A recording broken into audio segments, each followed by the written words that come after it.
to basics. I hope you can hear me here, as I hope I can hear me. And I can. And hopefully you too can hear me. Welcome to today's Word Wednesday. Word Wednesday is what it is today. And this is exactly what we're going to make it. Word Wednesday. I recognize that the times are getting darker.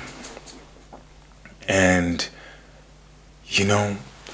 a lot of the dialogue that has come out of intellectual gymnastics has often been centered around one question. Who am I and how did I get here? Well, two questions, right? Who am I and how? Let me quickly adjust this so that we're not clipping there and you can hear me clearly. Most all of the intellectual conversations that I had are centered around these questions. Who am I and how did I get here? Right? And these are questions that plague each and every single one of us.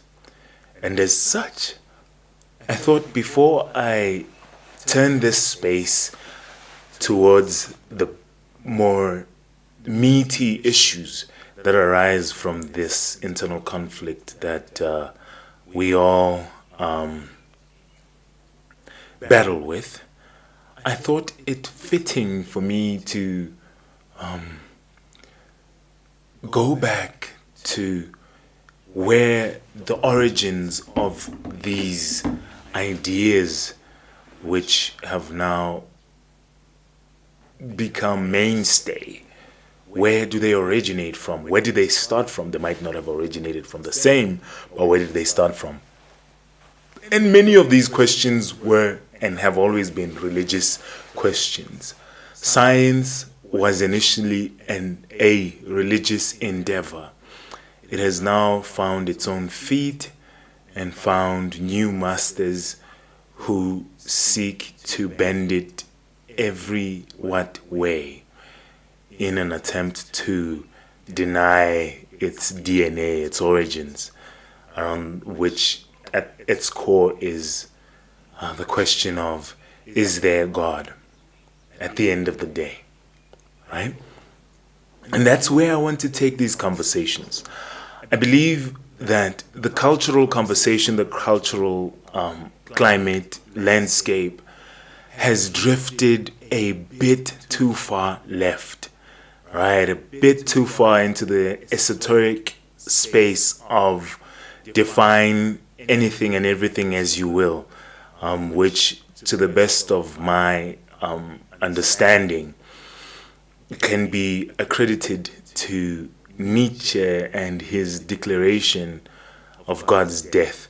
And I don't believe that Nietzsche was the cause of this decay, but he was the first to point out that this is the direction that we were going in, that every single one will be God over himself and define right from wrong for himself. This book here, I'm going to pull it out.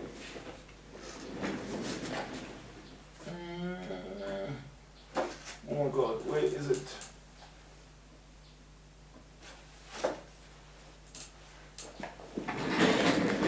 Okay, I don't know if someone pulled the book from my shelf, but I'm unable to find.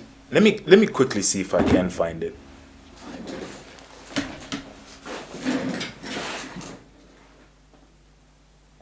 There we are. I have more books over that side, so I figured it would be in there. Beyond Good and Evil. In this book, Nietzsche is famously known for declaring God's death. And we killed him. That's the part that never gets as much attention, and we killed him, right?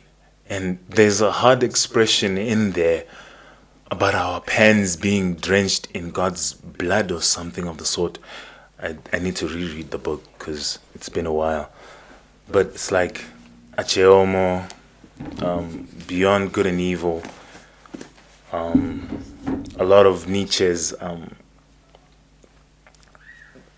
the culmination of his great ideas are in, if I were to want to understand Nietzsche the best, I think I would read these two. That's what I would do. But yeah, since his great declaration, now everybody's got over their own land. But yeah, I am looking to sway the conversation a little bit closer, or a little bit further back to the center, and maybe even swing it a little bit closer to the center right, because I think not only in my upbringing, well, my upbringing was pretty orthodox, pretty rightist in its nature, pretty I'm losing the word isn't coming to me, pretty traditional in the way that I was raised. But with that, there were also elements of little bits and pieces of leftist, leftist, humanist, and what other sort of like ideas were in there? I'm trying to think. I was given the free will to shape my own ideas in my upbringing, in the space at home. I was given the space to believe the beliefs, whatever beliefs I had, because my dad, has always been great big fan of the social sciences. Been reading and writing for the longest time. There is no day that I never saw my dad reading a book or writing a book or writing in his book. And he I think we also, let me quickly turn down the gain here so that I'm not clipping. We always, to some extent, like, didn't understand, because he always had these A4 books that he wrote in all the time, and he would write in them and iterate his thoughts and write and then tear it up and then write. We always wondered, what was this man writing? And I think my brother and I always, like, jokingly, we made jokes about that fact quite a bit. This here is just an intro. It isn't quite what I wanted to talk about today, but I will get to that. But I thought this would be pretty important context here before we jump into that. Yeah, so I did come up from a very not extreme leftist, do what you please, think as you will sort of upbringing. I came from a more centered, traditional, mixed with shape your beliefs and ideas, but know that there's a backdrop that you should pay attention to, in essence. I did grow up in a Christian home. Not only that, my dad is an ordained priest. I grew up around the word and all alike. Grew up around seeing people come in and ask for advice and be talked through their life issues.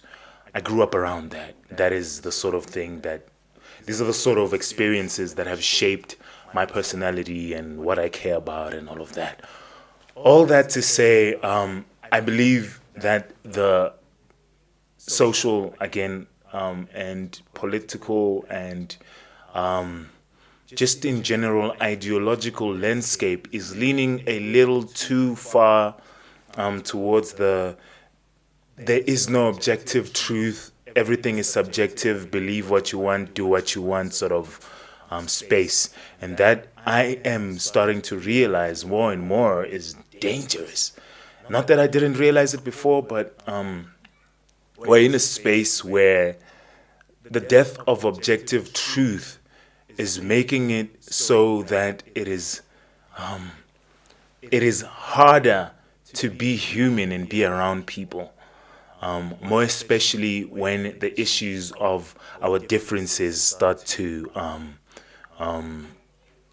appear. Because if subjective truth trumps absolutely everything, then that means that you and I, as two human beings from two different worldviews and experiences, will not be able to get along if there is no subjective truth that the both of us can look to and say, hey, maybe on this issue we should defer to that, right? Each of us is always going to be right.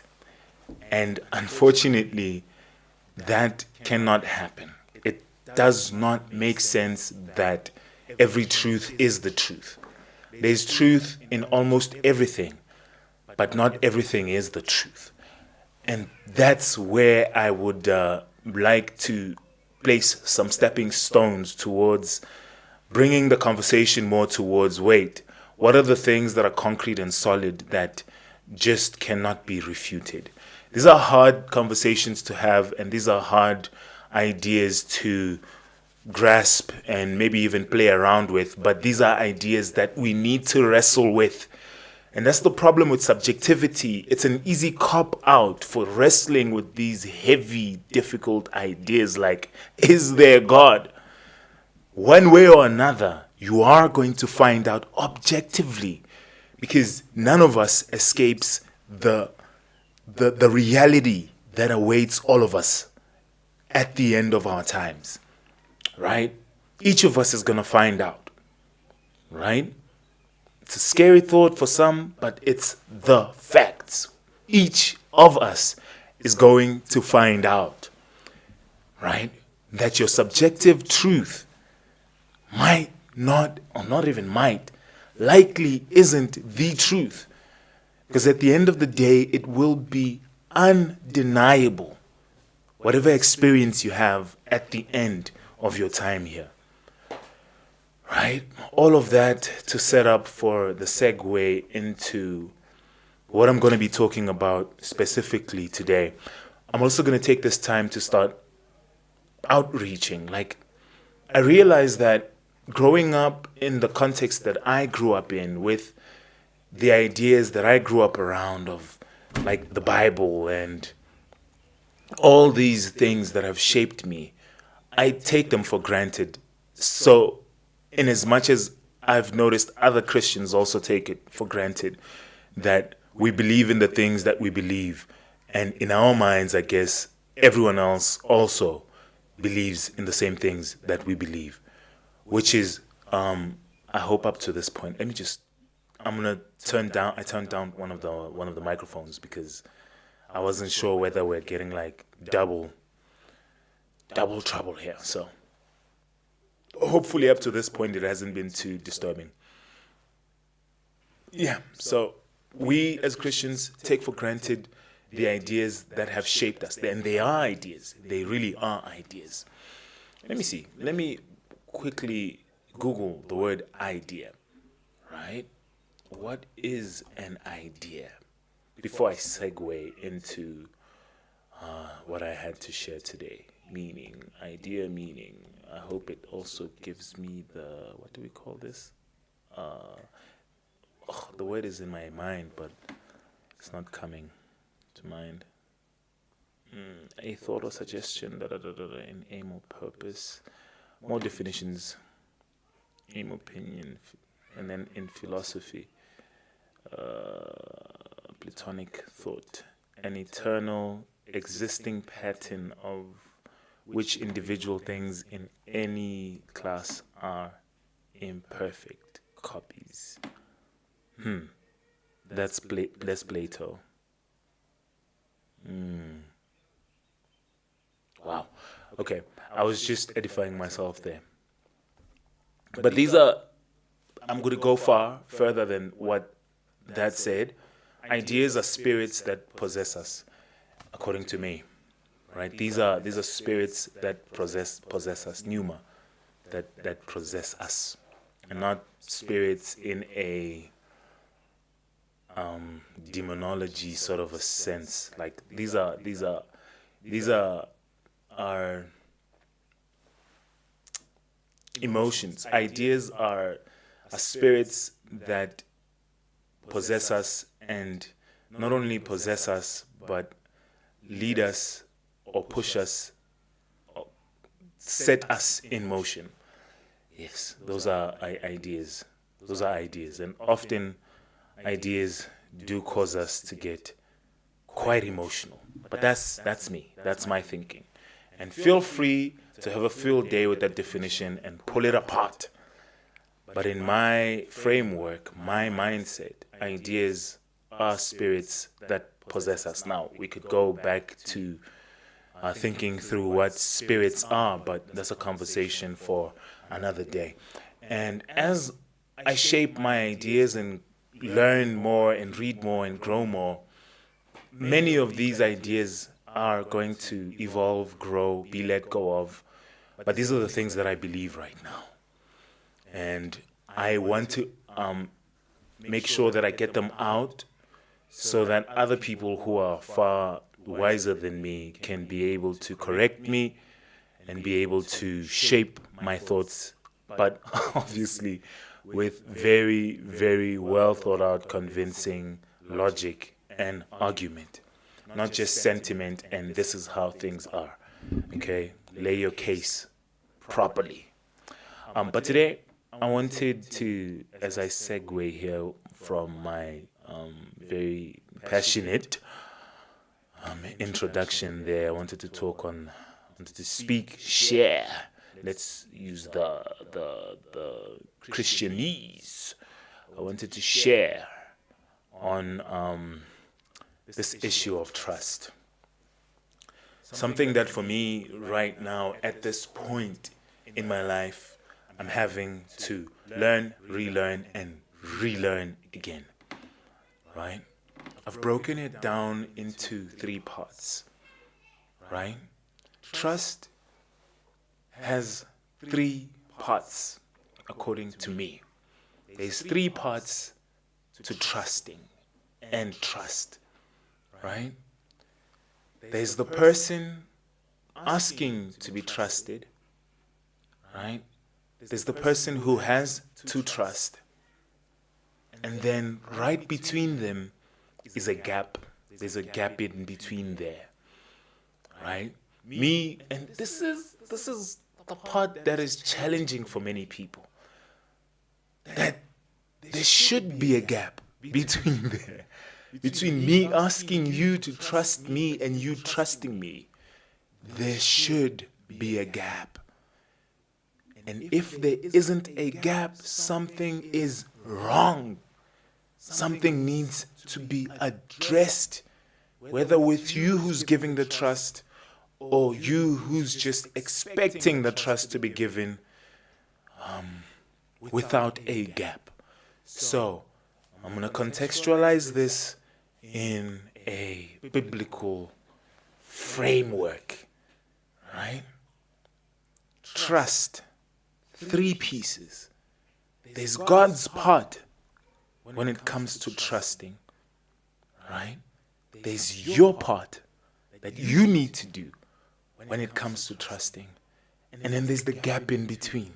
The difficult part, that gap in between. Right?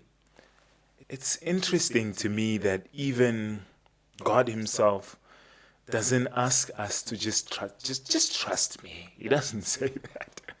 He doesn't say, just trust me. Oh, just trust me. Right? God's part. What's God's part in the process of you trusting him? Right? God doesn't expect us, and nor do I think that he even wants us to just trust him. It isn't really a relationship if I haven't proven your character. Right? God calls back to the the stars that he laid, or rather hung in the sky, and how they don't fall, and they trust him to keep them hung in the sky every single night. And the moon and the sun that he hung in the sky, which trust him to keep them hung. Right? He points to those sorts of things. It's like, can you tell the discrepancy between your size and the size of the sun and the size of the stars? There's quite a discrepancy there. Yet still those bigger bodies than you trust me to keep them hung. Right? This is God pointing to his own character. This is God playing his part in asking you to trust him. For this I have, for those of us who are Bible buffs like myself, I have to share Proverbs 3, 5 to 6. Right? I'm going to read it. And for my 9 Christians, just think of it as a book that has a lot of wise things in it for now.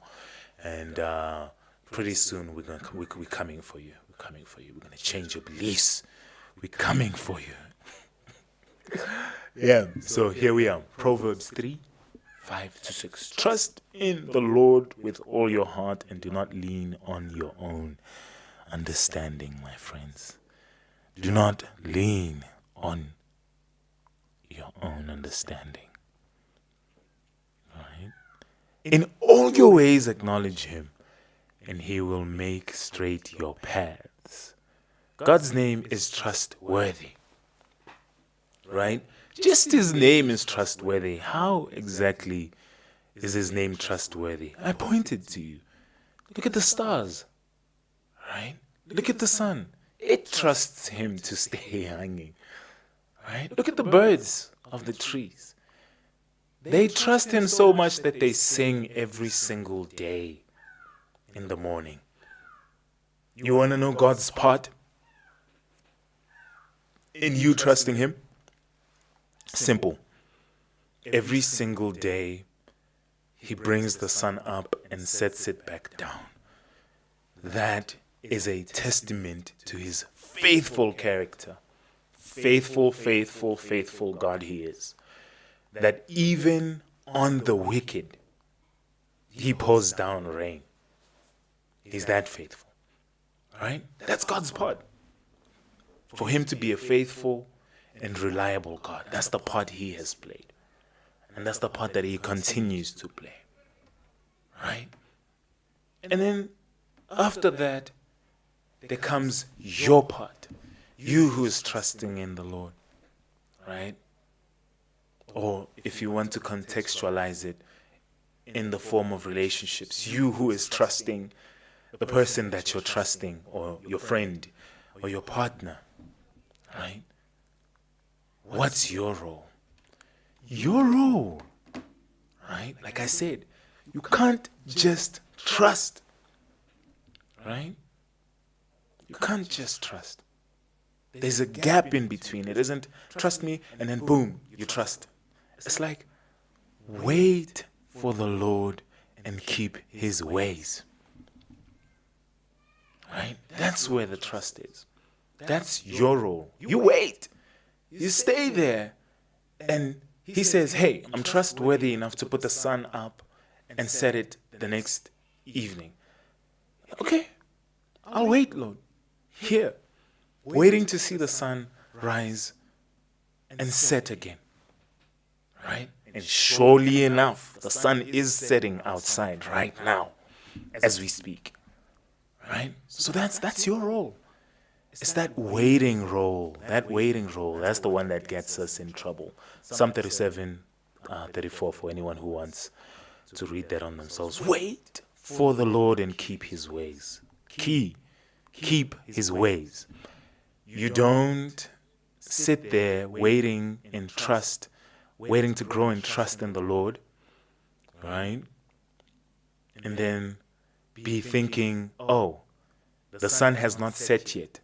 Let me go see if I can go and be watching the stars, right? And reading the stars. Shots fired. You know what I mean? No. You don't do that. You wait and keep his ways. You don't make your own ways. You wait and keep his ways. That's Psalm 37. Psalm 46 also, he says. He says, this is God saying, be still, wait, and know that I am God. Not only trust, not only hope, but know. Right? The way I read this, the way I like to read this, it's like, be still, don't be anxious, and you will know, it is certain. As soon as you are not anxious, as soon as you are still and you are waiting for me, in me, you will know. You will know. Right? I would have added that. I really would. But he says it in the present tense. Right? Because most of time and circumstances and all of that, yeah, it's going to be shocking for many people who haven't heard me share the word before. I grew up with this. I'm extremely passionate about this, right? And because not every conversation that I have is like this, doesn't mean I'm still not passionate about this stuff. Gets me riled up. Be still and know that I am God, he says. Right now, while you're being still right now, you will know. The stillness in itself will teach you that I am God. Right? Because that thing that you're fearing will happen, I will keep it from happening. And even if it does happen, I will keep you through it. My God am I preaching. Be still and know that I am God. I will exalt you. No, I will be exalted. God will be exalted among the nations. And then God will be exalted in the earth. Why? Because he is God. And because of the thing that he will do with and in you. That impossible thing. Oh my gosh, this guy should have died. But he didn't die. Oh my gosh, we planned for this guy to suffer, but he didn't suffer. Somehow he made it out of our trap. He must really have a good God. Be still. Be still. Don't be anxious. So God's part in you trusting him is his faithful character, which he proves day in and day out. In fact, he proves it with every single breath that you take. Where did you get the breath from? Where? Where did you get the breath from? Yet it's still filling your lungs. And you think you're the master of your life. My word. Let's not do that. Let's not do that. My God, let's not do that. Cool. We went through God's part in all of this. You know, his faithful character that he renews every single day. Every single day he renews it. And then your part is to be still and know that he is God currently, right now. Know that he is God. And you will know that he is God.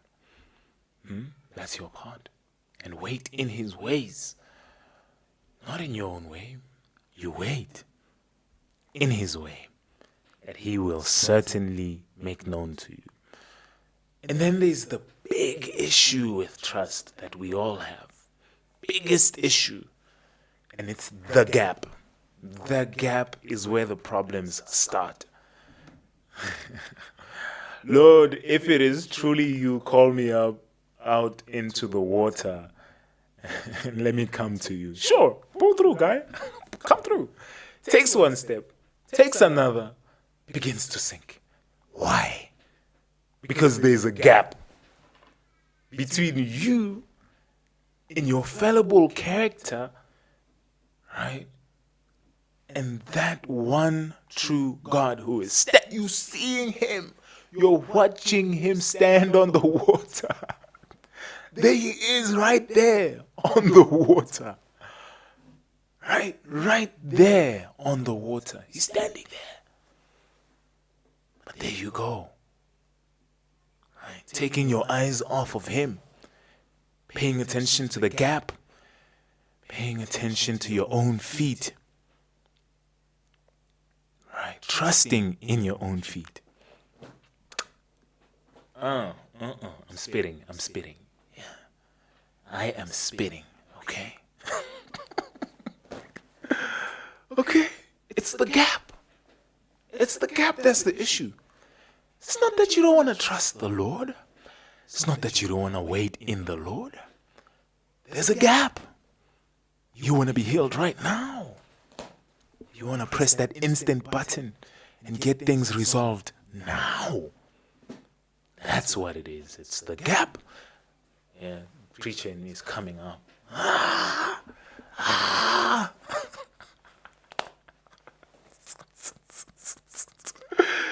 This is why I don't preach, bro. I look crazy when I do, but hey, it's the gap. Isaiah 40:31. The gap. The gap. But they who wait for the Lord shall renew their strength. They shall mount up with wings like eagles. They shall run and not be weary. They shall walk and not faint. Trust me. Number one testament right here. Should have fainted a long time ago, Brody. Or Crody.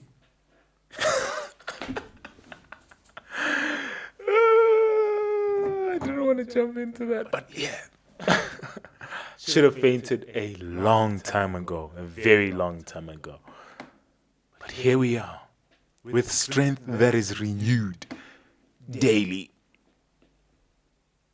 I think the version that I have here doesn't say daily, but it should say daily. Daily, daily, daily. In that gap, right? And I love that version that says daily. Shall renew every single day. Every single day. We need to retrust the Lord. Every single day, our relationship with the Lord needs to be new. Because He's doing a new thing. You know what I mean? Don't make me quote these verses, yo. Don't make me quote these verses, bro. Right? Your faith is stagnant, my brother. Now, okay, now I'm going into a space where I don't usually like to operate, but let me talk to you. Your faith is stagnant. It is stagnating. Why? Because you know the Lord. You know the Lord. That's where the problem is. You know the Lord, my God. And I see Christians boasting in that. I know the Lord. I know the Lord. You know the Lord? In your finite mind, you believe you can know the Lord. My word. Let's not do that. You haven't even canvassed the knowledge that exists in the world. And you want to know the Lord? That's your problem. That's the problem. You want to know the Lord. You don't want to trust the Lord. Trust. It means every single day there's a gap. There's a gap every single day that needs to be filled. There's a relationship that needs to be renewed. I trust the Lord. I don't know the Lord. He's not my friend. How am I start knowing the Lord? Him and I are not equals by any standard. I mean, His folly, His foolishness. His foolishness, right? By far surpasses the greatest wisdom that the whole world could come to know. And here you are, claiming to know that God. No, my friend. We must trust God. We must not know Him. When we know Him, at times we can tend to become too used to Him. No, trust in the Lord. That's what my message is culminating to. Stand in the gap. Take another step. And trust. Trust in the one who called you out. Who are you today? You. I'm talking to you. It's you I'm talking to. Right? It's been feeling dry. You've been feeling far away. I'm talking to you. Because you know the Lord. You pray. You read. You fast. You do all these things. Because you know the Lord. Why don't you trust Him for once? He says, go talk to that stranger. And the stranger has tattoos on their face and piercings on their ears. And you know the Lord. And you're not supposed to associate with those people. And here's the Lord asking you to perform your Christian duty as one who has been commissioned in the Great Commission, but you know the Lord. You, my friend, I'm talking to you. It's you I'm talking to.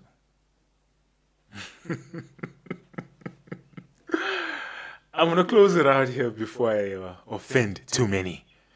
And trust me, I do enjoy it. Sadistic like that. As long as I am pulling apart little pieces of your beliefs that are holding you back from experiencing God as He would like to be experienced, as He has expressed that He wants to be experienced, that you should wait on Him. Let Him lead the way, not your mind, not your thoughts, not your knowledge of Him. Let Him lead the way. My God, I'm spitting flames.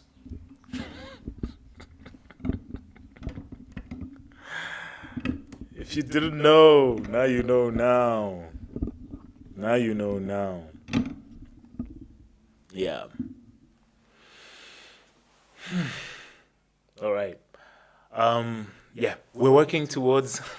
I'm just gonna segue. I'm gonna segue because, yeah, I might have offended enough people for this conversation, but I will continue to offend you. Okay, so come take it if you want to be offended every single time.